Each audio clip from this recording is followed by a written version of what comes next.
Berawal dari dua orang pengembang perangkat lunak Amerika bernama Ben dan Sean yang sedang terbang ke Rusia.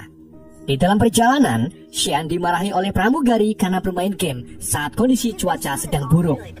Di saat itulah, listrik di pesawat tiba-tiba padam. Tapi untungnya, sebelum nyawa para penumpang melayang, listrik menyala kembali dan mereka bisa melanjutkan penerbangannya ke Rusia.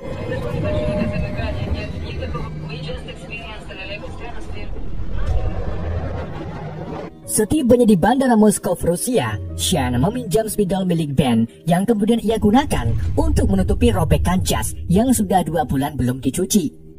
Keduanya kemudian naik taksi menuju ke kantor perusahaan teknologi, di mana di sana mereka akan mencari investor lokal untuk aplikasi sosial media buatan mereka. Selama perjalanan, Ben mengecek blog buatan mereka melalui alamat IP Rusia dan menemukan bahwa blog tersebut dipakai oleh 2 orang gadis Amerika yang tentunya membuat Ben merasa senang. Setibanya di gedung perkantoran, mereka langsung masuk ke ruang rapat dan mendapati bahwa rapatnya telah dimulai dengan dipimpin oleh rekan mereka bernama Skeller. Tidak cuma itu, Skeller juga dengan tega mengcopy aplikasi mereka dan menjualnya ke para investor Rusia. Tentu saja hal ini membuat Ben dan Sean kecewa. Keduanya pun memilih meninggalkan kantor dan pergi ke sebuah klub. Namun, bukannya kesenangan yang didapat, mereka malah lagi-lagi bertemu dengan Skeller yang berlagak seperti pria kaya. Untungnya Ben dan Sean melihat 2 gadis Amerika yang sebelumnya mengunjungi blog mereka dan memutuskan untuk mengajak perkenalan. 2 gadis itu diketahui bernama Annie dan Natalie. Keempatnya kemudian bersenang-senang sampai pada suatu titik listrik di wilayah tersebut padam secara tiba-tiba. Semua orang di kota itu pun bergegas keluar dan melihat bahwa langit dipenuhi cahaya aurora berwarna kuning. Aurora tersebut kemudian pecah menjadi bola-bola cahaya yang bergerak secara acak. Salah satu bola lalu jatuh di dekat kerumunan pengunjung klub dan secara ajaib menjadi tidak terlihat dan hanya menampilkan percikan cahaya kuning saat objek tersebut bergerak. Karena penasaran, seorang polisi bernama Kuplek memutuskan untuk mendekatinya. Tapi saat Kuplek menusukkan tongkatnya, objek tersebut secara tiba-tiba menghancurkan Kuplek menjadi debu. Hal itu pun membuat semua orang menjadi panik. Teman Kuplek kemudian mencoba menembak objek cahaya itu, tetapi peluru yang ditembakkan langsung pecah saat menghantam sebuah perisai yang tidak dapat dilihat. Ketika semua orang berlari kembali ke klub, Sean mencoba menutup rapat pintunya. Tapi hal itu percuma karena objek bercahaya mampu menghancurkan pintu itu dengan sangat mudah. Ketika objek itu boleh membunuh orang-orang, Sean, Natalie, Ben, dan Annie bersembunyi di gudang makanan sambil membawa seorang waiter. Skeller juga ikut ke dalam karena ia ketakutan dan tak tahu harus bersembunyi di mana lagi.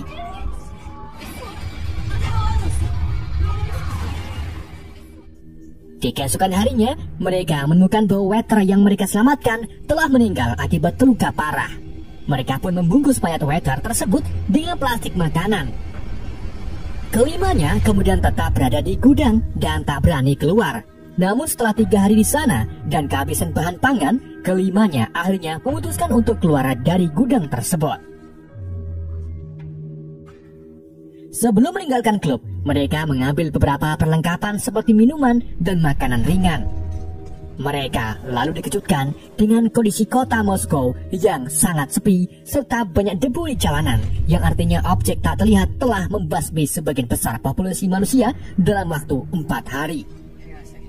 Dengan berbekal peta majalah, mereka mulai menyusuri jalan dan berencana pergi ke kantor kedutaan Amerika. Di tengah perjalanan, mereka bertemu seorang nenek yang berhasil selamat. Namun ia tak mau membantu mereka dan malah membangun tembok untuk menutupi jendela kamarnya. Ben kemudian memimpin teman-temannya ke arah jembatan yang menjadi jalan alternatif menuju ke kantor kedutaan. Namun setibanya di jembatan, ternyata jembatannya terputus akibat tertabrak kapal. Karena peta majalah tidak terlalu detail, Ben dan Sean pun memutuskan untuk mengambil peta di bagasi mobil polisi. Ketika mereka mencoba membuka bagasinya, seekor anjing tiba-tiba menggonggong dengan sangat keras yang akhirnya memancing kedatangan objek tak terlihat yang secara cepat menghancurkan anjing tersebut. Menyadari objek itu akan mendatangi mereka, Sean dan Ben pun bersembunyi di kolong mobil polisi dan mendapati bahwa objek itu bisa mengaktifkan barang elektronik apapun termasuk tuyul-tuyul.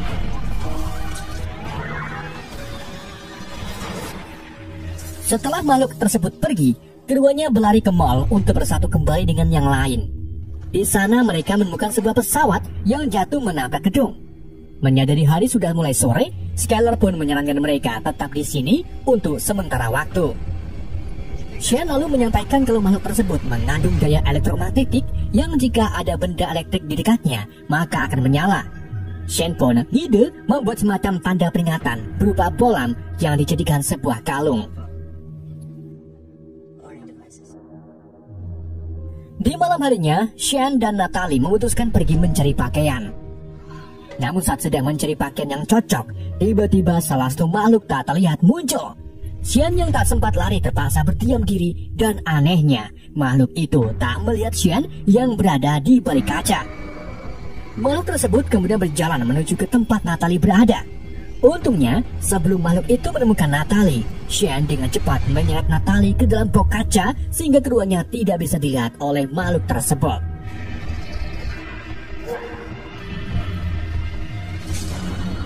Setelah makhluk tak kasat mata itu pergi, Sean memberitahu yang lain bahwa kaca menghalangi sensor si makhluk karena kaca berfungsi sebagai isolator listrik.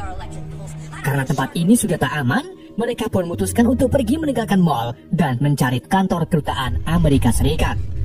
Akan tetapi, sesampainya di sana, mereka menemukan bahwa kantor kedutaan telah hancur serta terdapat lusinan peluru yang sebelumnya terjadi baku tembak di depan pintu masuk. Skyler lalu mengambil salah satu senapan semi-otomatis untuk berjaga di bawah.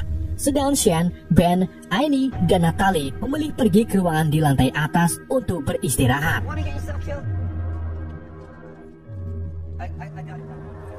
Di ruangan tersebut, mereka menemukan laporan tentang apa yang terjadi 4 hari yang lalu, di mana saat penyerangan makhluk tak kasat mata terjadi komunikasi global yang hanya berlangsung selama 3 menit saja. Makhluk-makhluk itu juga menyerang sebagai negara di seluruh dunia dan sampai saat ini belum ada yang menemukan cara melukai monster tersebut. Dan satu-satunya solusi yang sejauh ini bisa dilakukan hanyalah bersembunyi. Selain laporan, mereka juga menemukan radio di dalam sangkar burung. Ketika Sean menyalakan radio tersebut, terdengar suara pesan dalam bahasa Rusia. Tapi karena mereka tak tahu bahasa Rusia, mereka pun memutuskan untuk mengambil radio tersebut. Saat mereka membuka jendela ruangan, mereka menemukan bahwa bola-bola cahaya mulai menggali tanah yang menyebabkan gedung-gedung di sebelahnya runtuh. Gak lama kemudian, mereka mendengar suara tembakan yang ternyata berasal dari Skyler yang sedang berjalan menuju ke sebuah gedung di mana gedung itu terdapat satu kamar yang menyala. Sean dan Ben kemudian segera turun untuk menyeret Skyler kembali ke dalam. Tetapi Skyler menolak sampai akhirnya beberapa makhluk tak terlihat datang dan berakhir membunuh Skyler.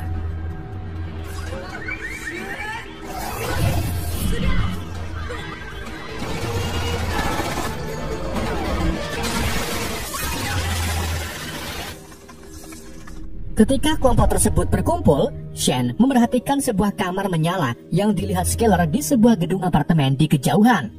Menyadari masih ada orang yang selamat, mereka pun langsung pergi ke sana sebelum matahari terbit. Setelah berjalan cukup dekat, mereka akhirnya sampai di apartemen tersebut. Ketika keempatnya hendak masuk ke koridor, mereka dihadang oleh seorang gadis Rusia bernama Vika. Vika lalu membawa mereka ke kamar milik Pak Sergi, di mana kamar tersebut ditutupi sangkar logam penolak arus listrik. Selain itu, kucing Pak Sergi juga dipasangi struktur logam kecil agar aman dari serangan makhluk tak terlihat. Keempatnya disambut baik oleh Pak Sergi yang senang karena mereka masih selamat. Sean lalu memberikan radio sebelumnya kepada Vika dan meminta Vika untuk menerjemahkannya dalam bahasa Inggris. Setelah mendengar pesan tersebut, Vika menjelaskan bahwa kapal selam nuklir berada di sungai Moskow dan akan menjemput siapapun yang selamat sebelum pagi. Mereka juga melaporkan bahwa bertonton kapal selam melakukan hal yang sama di seluruh dunia. Dari sinilah Sergei menjelaskan bahwa kapal selam adalah kandang penolak listrik yang sangat sempurna. Menyadari kapal selam tempat teraman, mereka pun setuju untuk pergi ke sungai Moskov. Tetapi sebelum itu, Vika mengajak Natalie dan Annie untuk mencari perbekalan yang ada di apartemen ini. Selagi ketiganya pergi, Sergei menunjukkan kepada Shen dan Ben senjata microwave ciptaannya, di mana senjata ini dapat digunakan untuk mengganggu bentuk gelombang atau perisai listrik makhluk tersebut. Saat para gadis sedang mencari sempak bekas, mereka dikejutkan dengan datangnya salah satu makhluk. Vika kemudian mengajak Natalie dan Annie bersembunyi, tetapi Annie menolak dan malah memilih kembali ke kamar Sergei dengan disusul oleh Natalie. Sesampai di kamar Sergei, Annie tak sempat menutup pintunya sehingga monster tersebut berhasil masuk ke dalam. Di saat itulah Sergei menembakkan senapan microwave ke makhluk tersebut dan berhasil memecahkan perisainya, yang mana makhluk ini memiliki wujud seperti alien bertentakel tapi keras. Sayangnya, Sergei tak sempat merelot senjatanya dan berakhir tewas dibunuh alien tersebut. Ben dan Shen kemudian mengajak Natalie dan Annie masuk ke tangga darurat. Tetapi Annie tertinggal dan bernasib sama seperti Sergei.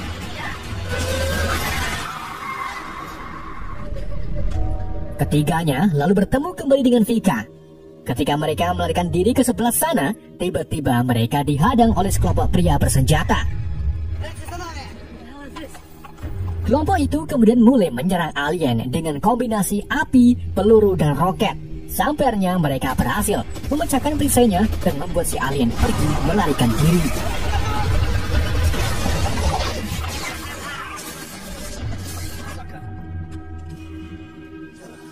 Shen lalu mengambil potongan perisai alien dan memberitahu kelompok bersenjata bahwa mereka berhasil melukainya.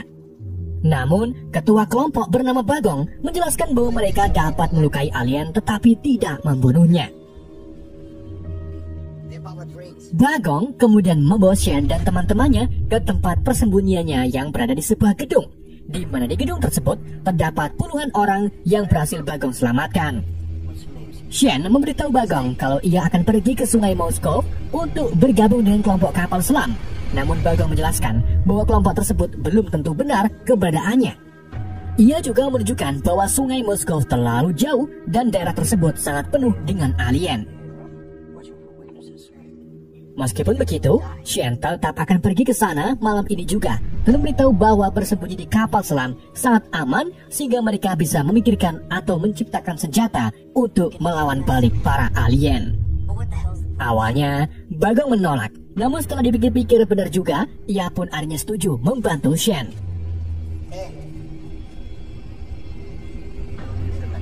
Bagong dan dua anak buahnya lalu menuntun Shen dan kawan-kawan menuju ke sungai melalui jalur kereta bawah tanah. Di sana, mereka menebar puluhan bolam untuk mengecek apakah di sana ada alien. Dan saat mereka hendak berjalan, tiba-tiba bolam-bolam tersebut menyala. Mereka pun langsung pindah ke peron kereta, tetapi Vika tertinggal dan terjebak di antara tentakel alien. Ben yang kasihan kemudian segera menyelamatkan Vika dengan cara melemparkannya ke rel. Namun sayangnya si alien berhasil menangkap Ben dan membunuhnya.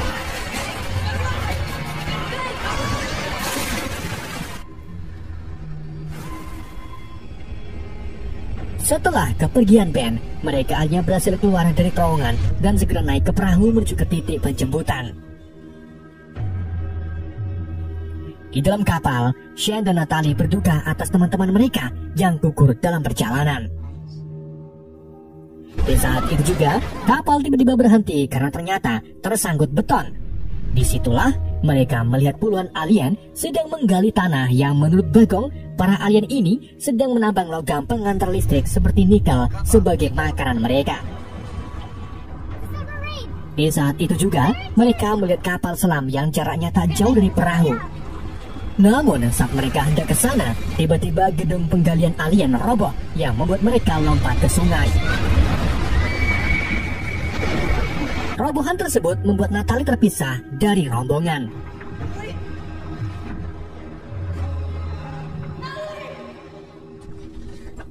Setelah tiba di kapal selam, Shen meminta nakoda kapal untuk menunda pemberangkatan karena ia akan mencari Natalie.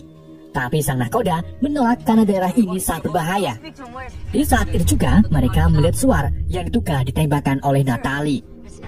Sebelum mencari Natalie, mereka berkumpul di dalam kapal selam untuk menyalin senjata microwave buatan Sergi yang sudah teruji mampu memecahkan perisai alien. Setelah salinan senjata tersebut jadi, Shen, Bagong, dan dua anak buahnya pergi ke stasiun kereta terbengkelai. Di sana mereka menebar handphone sebagai peringatan akan datangnya alien. Dan lama kemudian, beberapa handphone tiba-tiba berbunyi yang artinya alien sedang mendekati mereka.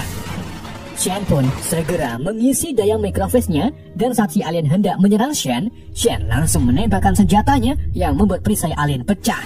Dari situlah Bagong dan anak buahnya mulai menembaki alien tersebut dan akhirnya berhasil membunuhnya.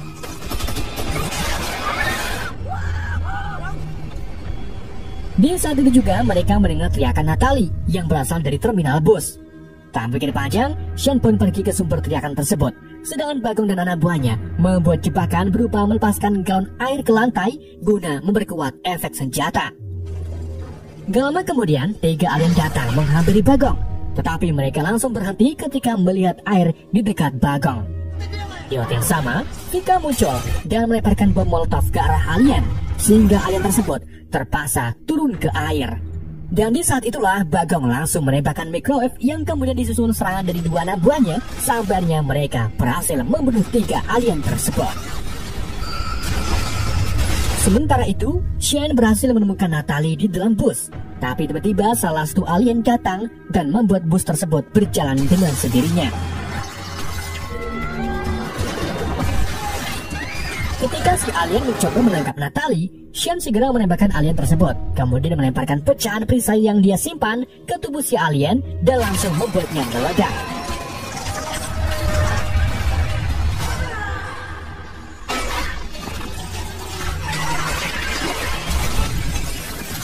Setelah kejadian itu, Shen dan Natalie bergabung kembali dengan kelompok Bagong. Mereka kemudian bergegas kembali ke kapal selam. Tetapi Bagong memutuskan untuk tetap tinggal guna melindungi rumah mereka dan meminta Shen untuk memberitahu seluruh dunia bagaimana cara mengalahkan alien tersebut dengan senjata microwave. Shen, Natalie, dan Vika kemudian pergi meninggalkan Rusia bersama nakoda dan awak kapalnya yang hanya 1 orang. Awak kapal tersebut lalu memberikan ponsel Natalie yang sudah diperbaiki. Dan saat dibuka, Natalie menerima pesan teks dari ibunya yang mengatakan kalau dirinya aman dan bersembunyi bersama orang-orang yang selamat di pen stasiun.